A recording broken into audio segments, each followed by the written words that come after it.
सलाम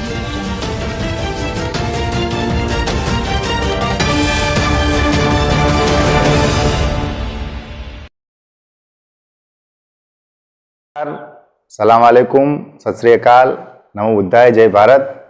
मैं हूं जिग्नेश परमार और आप देख रहे हैं हमारी आवाज़। हमारी आवाज़ चुनाव स्पेशल प्रोग्राम में हमारे साथ एक खास गेस्ट हैं रवि कुमार जी। रवि कुमार जी बहुजन मुक्ति पार्टी के राज्य कार्यकारिणी के सदस्य हैं। हमने आपसे वादा किया था कि हम अलग अलग पॉलिटिकल पार्टी के खास नुमाइंदों को हम आपके सामने लेकर आएंगे और उनकी पार्टी के एजेंडा और मैनिफेस्टो क्या है या उनके मुद्दे क्या है उनके ऊपर चर्चा करेंगे। कांग्रेस बीजेपी के ऊपर चर्चा हम नहीं करेंगे, ये भी हमने आपको बताया था कि जो दूसरी पार्टियां जो है वो क्या किस तरह से काम कर रही है उसको बारे में हम आपको बताएंगे। रवि कुमार जी, आपका स्वागत है हमारा। तो रवि कुमार जी, आप अभी बीएमपी में राज्य कार्यकारिणी में सदस्य है। आप दर्शकों को बताइए कि बहुजन मुक्ति पार्टी गुजरात में चुनाव लड़ रही है और लड़ रही है तो कितनी सीटों पर लड़ रही है और अभी किस स्थिति में है? जय मुनिवासी, जय भीम, नमो बुद्धाय। पहले मैं आपको बताना चाहता हूँ कि बहुजन मुक्ति पार्टी गुजरात में लड़ रही है और बहुजन मुक्ति पार्टी का जो एजेंडा है, बहुजन मुक्ति पार्टी SC, ST, OBC और माइनॉरिटी की पार्टी है। वो मनुवादी जो विचारधारा है उसको वो कैंडिडेट रखती नहीं है। फिर बहुजन मुक्ति पार्टी का जो एजेंडा है कि 100% अनामत, जाति आधारित जिसकी जितनी संख्या बारी उसकी उतनी दावेदारी। बहुत महत्वपूर्ण एजेंडा वही है कि जिसकी जितनी भागीदारी उसकी उतनी भागीदारी।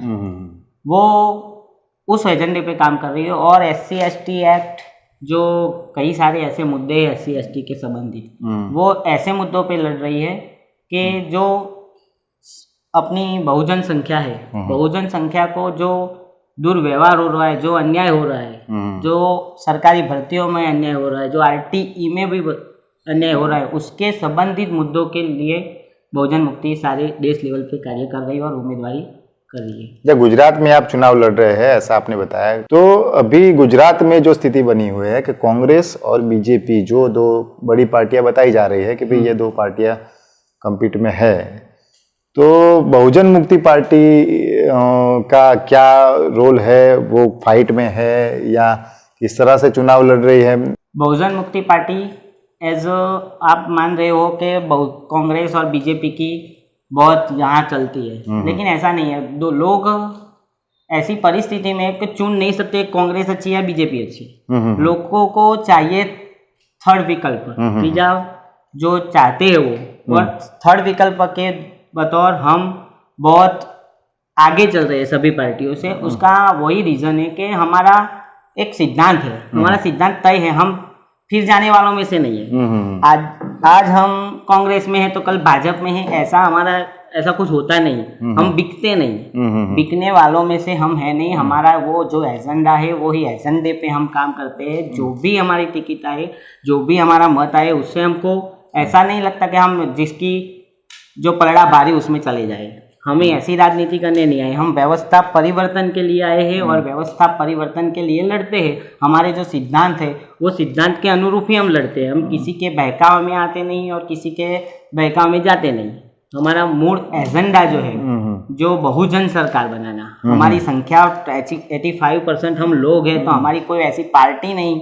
अब हम बहुजन मुक्ति पार्टी जो बहुजनों की पार्टी लेके हमारी पार्टी है, उसमें कोई मनुवादी है नहीं। और हमारी सरकार बनेगी तो हम कैसे कैसे मुद्दों पे हम पूरे स्टैम्प पेपर पे लिख के देते हैं। कोई भी जो पब्लिक है, पब्लिक हमारे पर कार्यवाही भी कर सकती है, क्योंकि कोई ऐसी पार्टी नहीं है देश में कि जो स्टैम्प पेपर के अपने मैनिफेस्टो रजू करती है।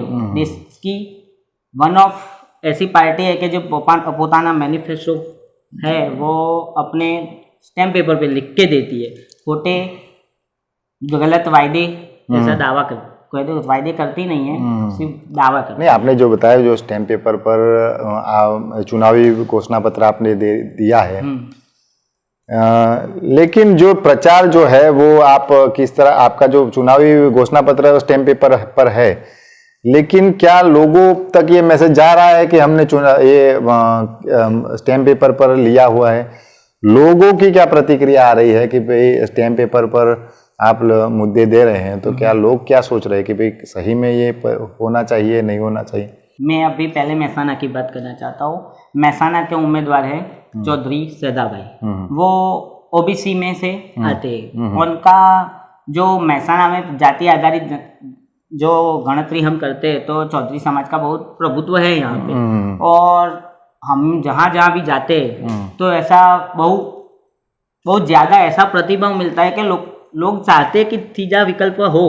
अच्छा। और लोग उसी तरह हमको ऐसा वो क्या प्रभाव हमको मिलता है, ऐसा बहुत ज़्यादा प्रभाव मिलता है। जो सैदा भाई जो प्रचार कर रहे हैं, हम अभी सब भी प्रचार में हैं, तो ऐसा लगता है कि हम पूरे 40,000 मत से ज़्यादा हम जीत सकते हैं। लेकिन क्या मालूम क्या होगा, ईवीएम में क्या हो कुछ मालूम नहीं है अभी। अच्छा, ईवीएम का मुद्दा जो आप उठा रहे हैं कि भाई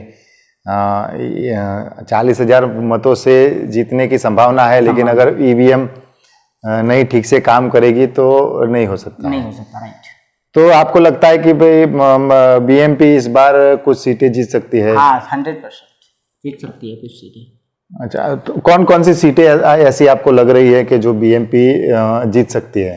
पहले तो मेहसाना की सीट, हुसैन बाबू लड़ रहे हैं चुनाव, वो ऐसी सीट है जहाँ बहुत ज़्यादा प्रतिशत मिल रहा है लोगों का। लोग परेशान हो चुके हैं क्योंकि आज ऐसी राजनीति हो रही है, पैसों की राजनीति हो रही है। पैसों से सब बिकता है, जिसका ज्यादा पैसा, वही जो ज्यादा पैसा देगा वही पार्टी में लोग चले जाते हैं। हम ऊंचा की बात करते हैं, आशाबेन पटेल कल यहाँ थे, कल यहाँ हो गई, ऐसा हमारे में ऐसा होता नहीं है। और हम वो क्या सिद्धांतिक चुनावी हम इलेक्शन लड़ते हैं, इसीलिए हम 2 सीट तो हम बहुत ज़्यादा प्रचार प्रसार कर रहे हैं और लोगों का ज़्यादा प्रतिशत मिल रहा है 2 सीटों पे। कच्छ में भी ऐसा है, लेकिन क्या उसमें थोड़ा दिलचस्प सही है कि शेड्यूल कास्ट की है उसमें, और हम शेड्यूल कास्ट के लोगों को जहाँ वो हमारा उम्मीदवार है, एडवोकेट है वहाँ पे, वो एडवोकेट पूरी तरह बहुत ज़्यादा ऐसा प्रचार कर रहा है कि हमारी सीट वहाँ भी आ सकती है। अच्छा। दूसरी बात ये है कि लोगों में एक भ्रम फैलाया जा रहा है अभी कि जो दूसरी पार्टियां जो लड़ रही है, वो दूसरी पार्टियां बीजेपी को फायदा पहुंचाने के लिए चुनाव लड़ रही है, या ऐसी जो बातें हो रही है, तो उसके बारे में आप क्या कहना चाहेंगे कि बीएमपी किस तरह से बीजेपी को क्या मतलब किस तरह से हरा सकती है बीजेपी को? ज्यादातर लोग ऐसे बोलते हैं कि तुम बीजेपी की एजेंट हो, ऐसा हो वैसा हो, हम कांग्रेस के मत तोड़ रहे हैं, ऐसा। लेकिन ऐसा नहीं है। उसमें क्या है, आज बीजेपी में है, कल कांग्रेस में। लोगों को पता चल गया, वो पैसों का है मामला। लोगों को पता चल गया कि आज वो इस पार्टी में तो कल इस पार्टी में क्यों जाते हैं। सिद्धांतिक वजह से जाते नहीं, लोग पैसों की वजह से जाते हैं, और हम पैसों की राजनीति करना नहीं चाहते यहाँ पे। तो लोगों को भ्रम है कि कांग्रेस के मत तोड़ रहे, ऐसा मत तोड़ रहे, लेकिन उनको मालूम नहीं। आज तक आपने कांग्रेस को मत दिया, मेहसाना सीट की मैं बात करता हूँ, लोगों ने जीवाभाई पटेल को मत दिया, आज वो बीजेपी में है, तो उनका मत कहाँ गया?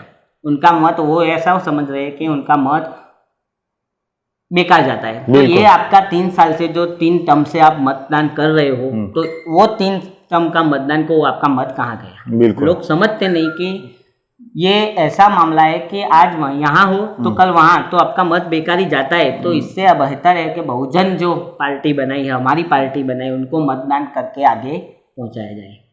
एक और चीज़ है, मैंने फील्ड में गया हूँ तो लोग बहुजन मुक्ति पार्टी जो आपकी जो पार्टी है उसको लेकर बहुत ही कन्फ्यूजन है लोगों में कि सीधा बहन कुमारी मायावती जी का ही बात करते हैं। तो इस कंफ्यूजन को कैसे दूर करेंगे आप समाज में? नहीं, ऐसी कोई कंफ्यूजन हमारे बीच भी थोड़ी सारी कंफ्यूजन आई, लेकिन बहन जी की मैं बात करता हूँ तो थोड़े सैद्धांतिक हम अलग है, बहुजन है हम, लेकिन उनकी व्यू रचना है। मतलब बीएसपी और बीएमपी अलग है, ऐसी बात? हाँ, सही बात है, अलग है, हम अलग तो है ही। सैद्धांतिक दर्जे से हम अलग है, बहुजन ज्ञाति आधारित बात नहीं करते, लेकिन सैद्धांतिक बात है जो इनडायरेक्टली किसी और पार्टी को सपोर्ट करते हैं। डायरेक्टली सपोर्ट नहीं करते, मगर इनडायरेक्टली वो किसी पार्टी को सपोर्ट करते हैं। हम ऐसे सपोर्ट बीजेपी कांग्रेस के लिए हम है नहीं, हम बीजेपी कांग्रेस को सपोर्ट करने वाले हैं नहीं, हम उसके तीजा अलग विकल्प ढूंढना चाहते हैं और तीजा अलग दौर पे लाए हैं हम बीएमपी को। तो धन्यवाद आपका रवि जी। तो हमारे साथ ये रवि कुमार थे, बहुजन मुक्ति पार्टी के कार्यकारिणी सदस्य थे के राज्य के। बहुत सारी बातें हुई, चर्चाएं भी हुई, बहुजन मुक्ति पार्टी के बारे में भी चर्चा हुई, वर्तमान राजनीति के बारे में भी चर्चा हुई, और उस चर्चा को हम आगे और भी बढ़ाएंगे। वीडियो लंबा हो रहा है, इसलिए हम यहीं इस चर्चा को यहीं पर रोकेंगे, और अगले प्रोग्राम में और अगले वीडियो में हम आपको एक और शख्सियत से मिलवाएंगे। जल्द ही मिलेंगे, देखते रहिए हमारी आवाज़। एक और ख़ास बात, अगर आपने अभी तक हमारी चैनल को सब्सक्राइब नहीं किया है तो सब्सक्राइब कर लीजिए, घंटी का बटन आता है उसको दबा दीजिए, और इस वीडियो को अच्छा लगे तो लाइक कीजिए, अच्छा ना लगे तो डिसलाइक कीजिए, लेकिन अच्छा लगे तो इसको ज़्यादा से ज़्यादा शेयर करिए। धन्यवाद, आभार।